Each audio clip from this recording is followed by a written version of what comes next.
with you in the Midlands, BBC Radio.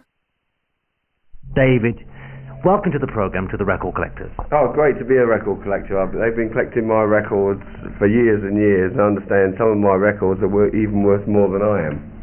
Could I ask you to start off, David, tell us how you got into the music business? Well, I was influenced by all the American rock and roll, the Chuck Berrys and Cole Perkins, Blue Suede Shoes and all that, and I got excited with that, and I was also excited with the horror music, so I thought, why not combine the two together, horror music and rock and roll? So all my records, I've always had one rock and roll side and one horror side. My first ever record was on HMV, which is made by the legendary Joe Meek, bless him, wherever he is, and the follow-up was Jack the Ripper, but I always had a rock and roll on one side. And the first HMV one was called My Big Black Coffin, but the HMV at that time, EMI, said it was too strong to put it out as My Big Black Coffin, so we had to retitle it till the following night. And we had a raving version of Good Golly Miss Molly on the B-side. Can I ask you a question about your horror things and the coffin and that? There is an artist in America called Screaming Jay Hawkins.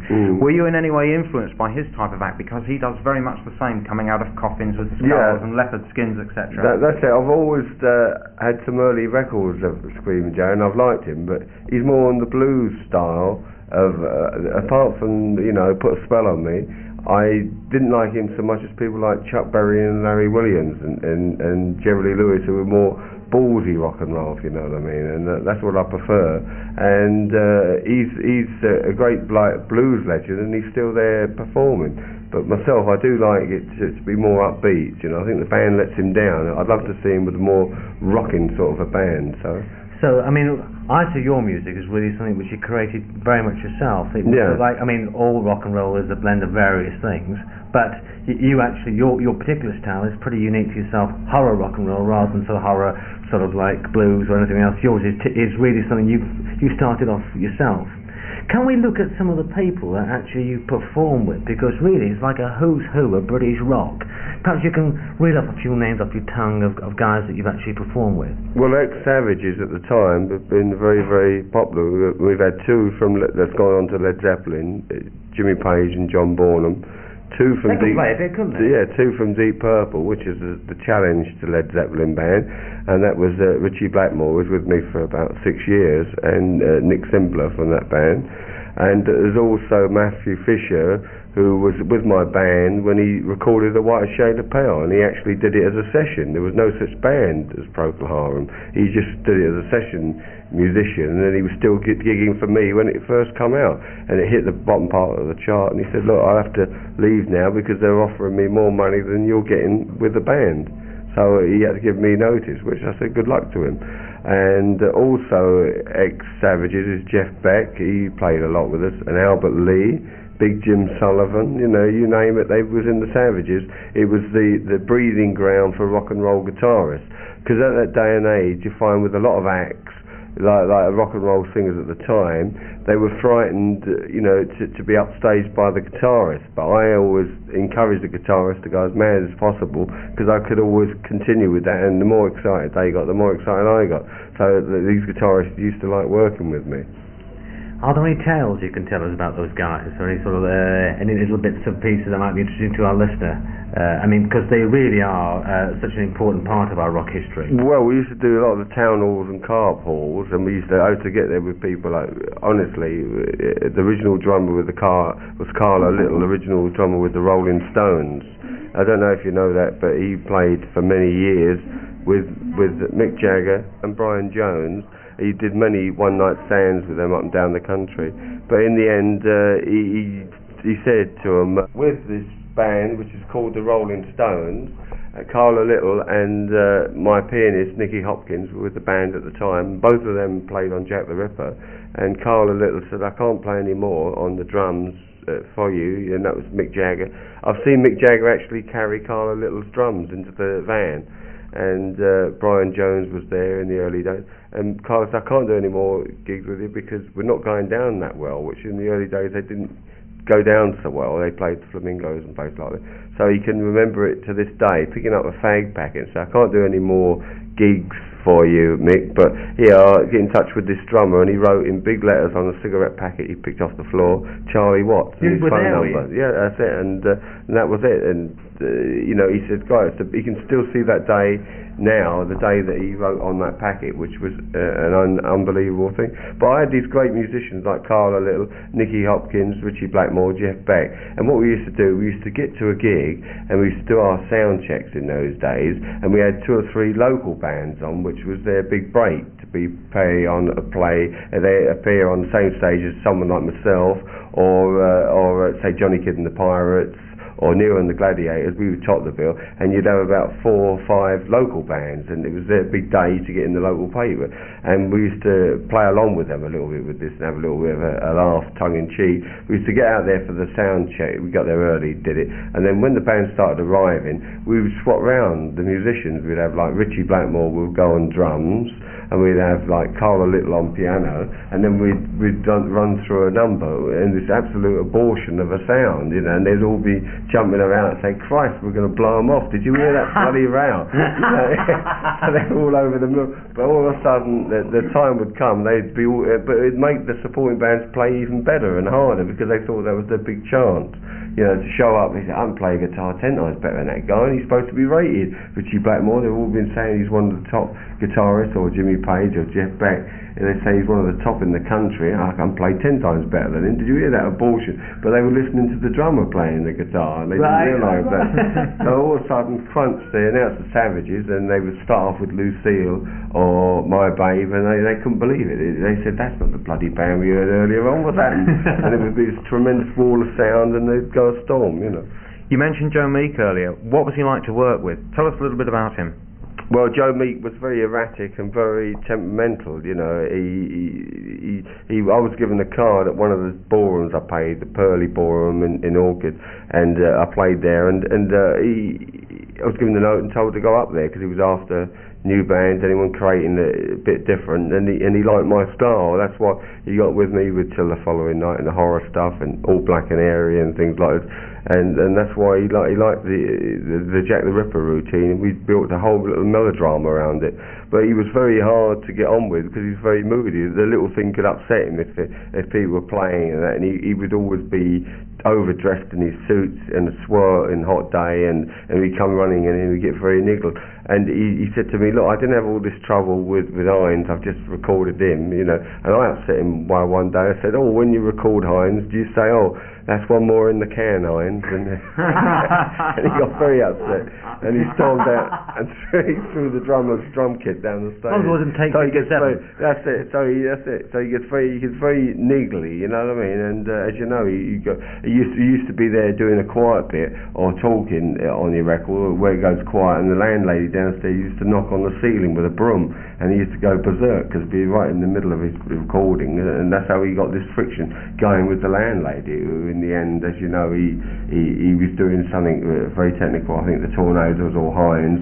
One day she was banging on the ceiling in the delicate quiet piece, and he just flipped and grabbed a shotgun and blew her head off, you know, as you know. And then I'm afraid that he did the same to himself, and that was the end of a great genius who would be now. He's the idol of people like Mickey Most. He was the first independent record producer and a great engineer, a great technician. He had a great ear, and he could create stuff. So when it came in with all these computers and synthesizers, he would rule the world because they were made for him. The great loss he'd be having. This Stackham and Waterman, whatever they call, wouldn't stand a chance next to Joe Meek. This great thing. Well, he recorded stuff like Lonnie Donegan, Rock Island Line, and Bad Penny Blues and stuff like that years ago.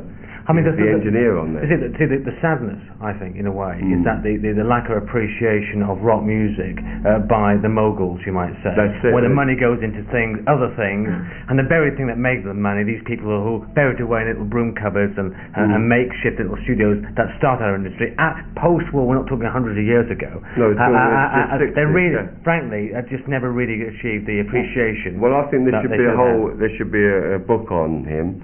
that should be out published and that explain all the people, even from Tom Jones and Cliff Bennett, the Rebel Rousers, and all these people that he recorded.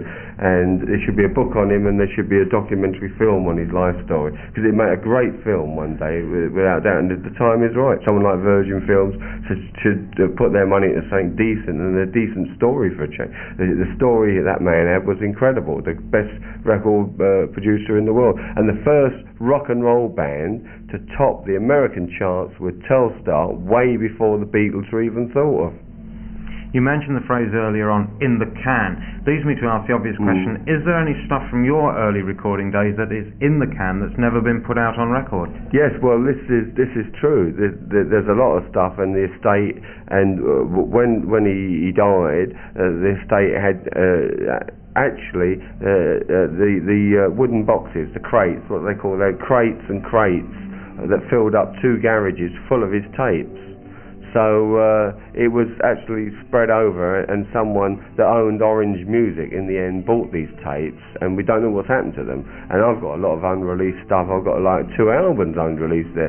Cliff Bennett's got a lot of unreleased stuff. Mike Berry's got loads of stuff. He's got stuff there with Jeff Beck, Jimmy Page, Nicky Hopkins, Richie Blackmore, playing on these records with other artists and interwoven. So that guy's got to be found. And it's got to be found, and these tapes have got to come to the surface. They've got to be somewhere, and someone should have issue them on albums, or at least get them out. Why should they be forgotten? Because they're great works of art, and a lot of stuff, alternate takes of the great hits he's got. So they'd be worth a lot of money. So why just waste them and have them stuck in someone's garage? I know you're on stage shortly. I hear the music in the background here. Well, the band started up, yes. Right, David. Yes, but can we quickly just talk about you, what you're doing currently? Can you tell us, I gather that the classic track Jack the Ripper is about to come out this summer in Britain. Oh yes, it's coming out because there's 100 years of Jack the Ripper now, and I've actually been doing Jack the Ripper for 25 years. Right. So since 1963, so it's 25 years of Jack the Ripper. It was on Decca, and it's also on Ace now as well, on an Ace album, which is rock and horror. One side rock and roll, one side horror, as I always do. But I've got it coming out on a good label that Elvis Presley made a name on, which was one of my early idols, and that's RCA Harriola label. So it's coming out, and we've got Jack the Ripper on one side, and one I wrote on the other side called London Rocker. So that's coming out very soon, and follow up. They've got an option with an album of all my old material, which they would like to issue out, and there's a lot of Joe Meek tracks there, which I actually own the Joe Meek stuff now. I own all the rights to Joe Meek's stuff because his state was such a state that we wasn't given the royalties, and we were given the tracks, what we would call a settlement, and we were allowed to issue them to any label I like. So I own enough for a whole album. I've got Dracula's Daughter. Well, I know somebody would like to talk to you about that. Yes, anyway, well, I've got a whole album of these tapes, and someone else who was on a lot of my early stuff, and he gets forgotten. And he always tells me off for not mentioning him on record collectors and radio players, and that's Paul Nicholas, that was with me for many years playing piano, and now he's a big star. He was the face of 68 or whatever it was, and he's still happening now, right in 1988. His television series, and he did the lead in Hair and Grease, and he's had hit records, but he was my pianist for 4.5 years. Well, you seem to have this touch of making people famous, David. Yeah, and another one of my ex-guys, Ron Harwood, out of the blue, all these years ago, suddenly comes out of the woodwork. Actually, he was on my early ones, on Hog for Your Baby, playing bass, and he's come out of the blue and got a #1 record with You Drive Me Crazy, Shakin' Stevens. So they're still out there, savages making it big in music, rock and roll. The Led Zeppelin, Jimmy Page is still out there forming a new Led Zeppelin. I don't know if you know that, and they've got Chris Farlow's singing the lead on it. Really? Yes, and because I was speaking to Chris Farlow, a great friend of his. I meet him in the Portobello Road Market every Saturday, and we have a big chinwag. And he said that he got a phone call.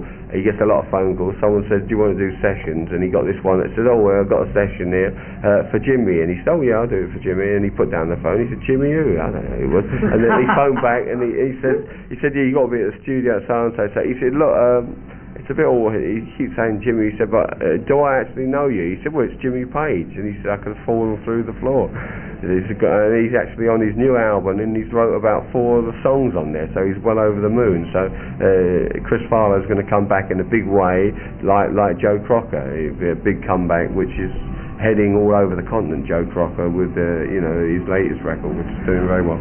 Right. Can I say, on behalf of all our listeners, David, it's lovely to have you on the programme, and wish you success. We'd like to have you on in fact, the stories you could tell, it's history. My final question to you before we play a track of yours is simply, have you ever thought of writing your own autobiography? Yes, well, I'm halfway through it, but there's so much involved with it, with the radio station, Radio SUTCH, which got turned into Radio City, and that was very popular, and because I was playing unknown bands, and then there's all the stars that's been in my bands, and then there's all the elections, where I had photographs taken with Harold Wilson, Margaret Thatcher, Neil Kinnock, and all these people, and also I've had photographs taken with Elvis Presley, where I met Presley in Las Vegas many years ago when he did his comeback. So I've got them stories to tell, and I've also got the stories, the whole I'm going to have to involvement in refrain. life. I know we're going to get the Monster Raven Looney Party is another chapter. But we got to have